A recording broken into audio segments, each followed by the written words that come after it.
everyone, and thanks for the introduction. I'm here representing Maximilian Bundschere's work, who did the lion's share of this project, which sadly can't be here with us today. They have to be happy with me. In this work, we worked in cooperation with our industry partner Weber, which is a local German producer of big machinery, like the Weber S, which is a belt sander used to sand wood. And we used a standard microphone, machine learning, to predict the abrasive belt wear of the sanding belt, with the goal to optimize exchange cycles. So if we could correctly predict how worn the belt is, we can predict when to change it. We used classifiers which were trained in a supervised manner and an unsupervised visualization method to do so. Onto the recording setup used.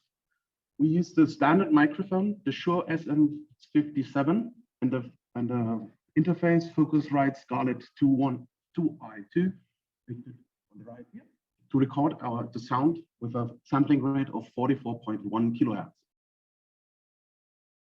We introduced sanding process parameters to differentiate between different setups. Anyone who ever worked in a woodworking workshop will tell you that the speed or grid size of a belt sander drastically impacts the sound of the sanding process or the types of material. Those are the three we consider: feed speed, grid size, and types of material.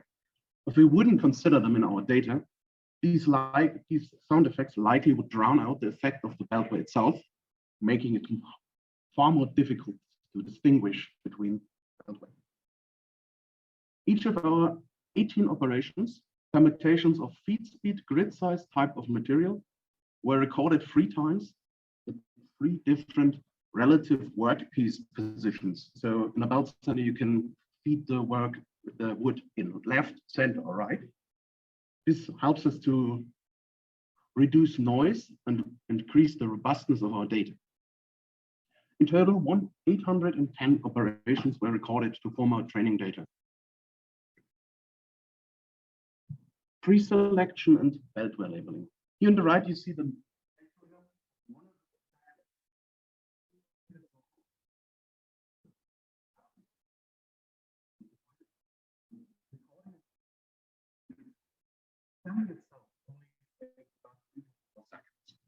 to reduce unnecessary overlap, we cut out 1.8 seconds from the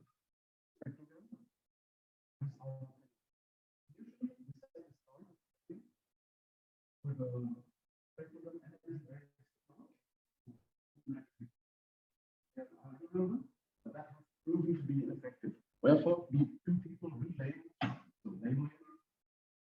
They readjusted the green line forming the first, the white line forming the first green line, 1.8 seconds, which we cut out as sanding record. At 1.8 seconds, the sanding took place.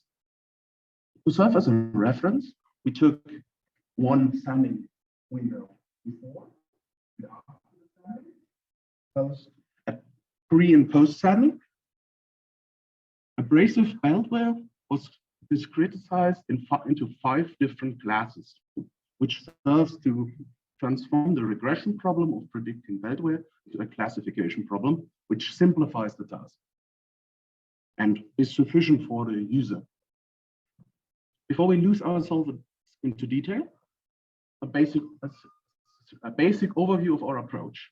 We used the raw audio data recorded with the microphone in the interface, extracted high-level features, put them into classifiers to predict abrasive beltware, and to a principal component analysis to visualize our process, helping us to understand the process better.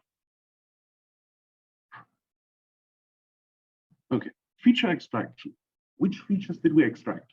We extracted a spectrogram, which I have already shown you an example of, a Mel spectrogram, a Mel frequency septal coefficient, matrix, and an inverse Mel frequency septal coefficient matrix, and a linear frequency septal coefficient from the raw sound data.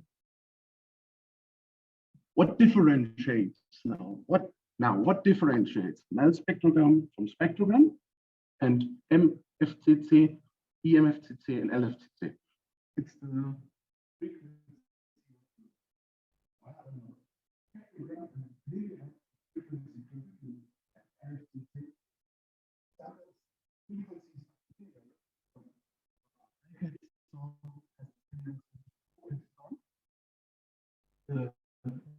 Mel spectrograms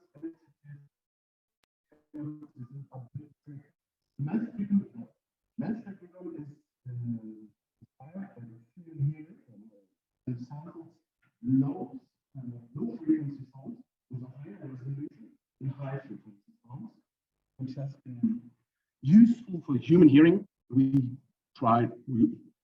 looked at to see if human hearing actually, if we humans have a good understanding of hearing belt wear.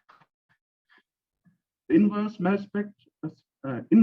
frequency septal coefficients are, as the name suggests, the inverse idea, sampling high low frequency sound with a low, just to test it out if that for some reason works better. Now onto the feature extraction pipeline for a Mel spectrogram and MFCC. We start with the raw audio, which is then transformed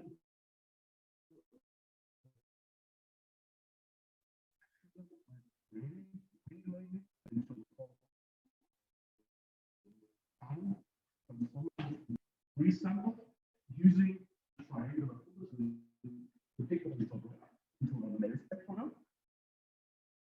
And the MFCC is then derived from the spectrogram via a discrete cosine transformation. So those are the features we tested out.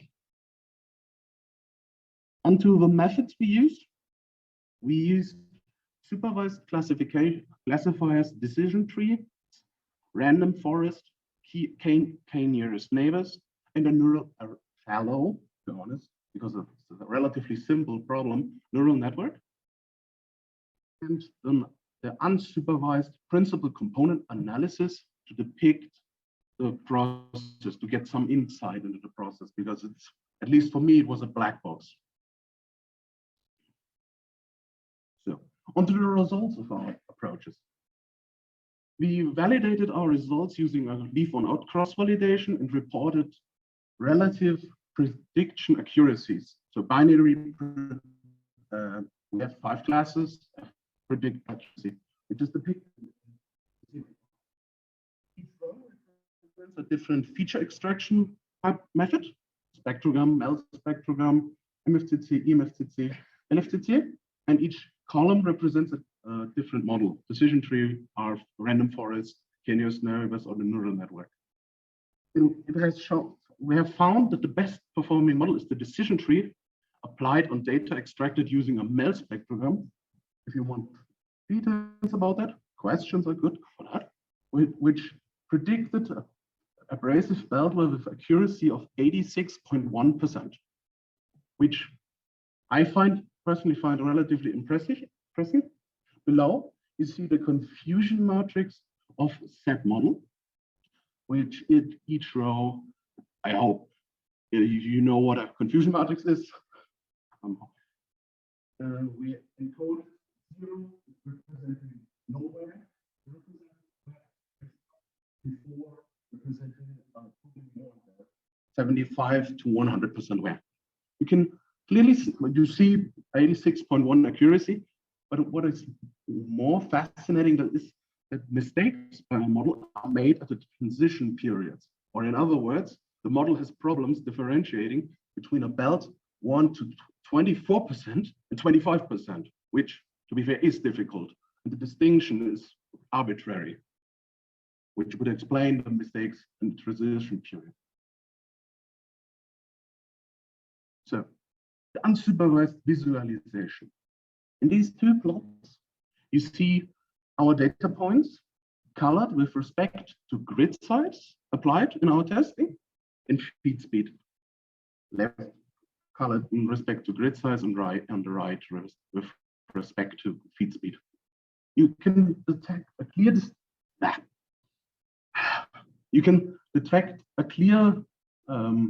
separation between the grid size and feed speed, while we have reduced the dimension of our data to 2 dimensions only.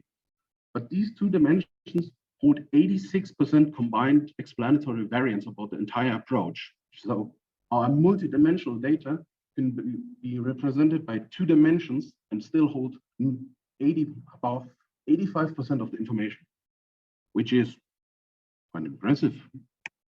On the right, you see the same plot, but this time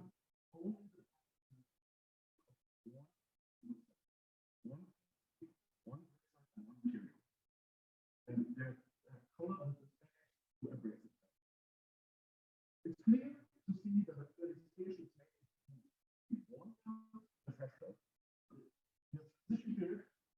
has some positive, you can see some distinctions, but there is still puzzle somewhat.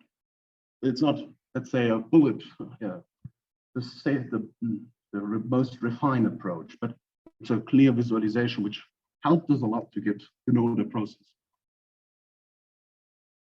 So, to conclude, we used machine learning and a relatively simple sensors in your minds.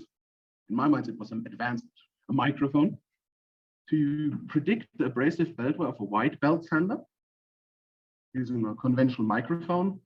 The best model used extracted features via a Mel spectrogram and predicted abrasive beltware with a decision tree.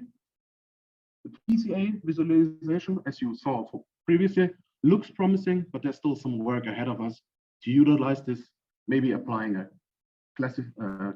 unsupervised clustering on the PCA. And I thank you for your attention.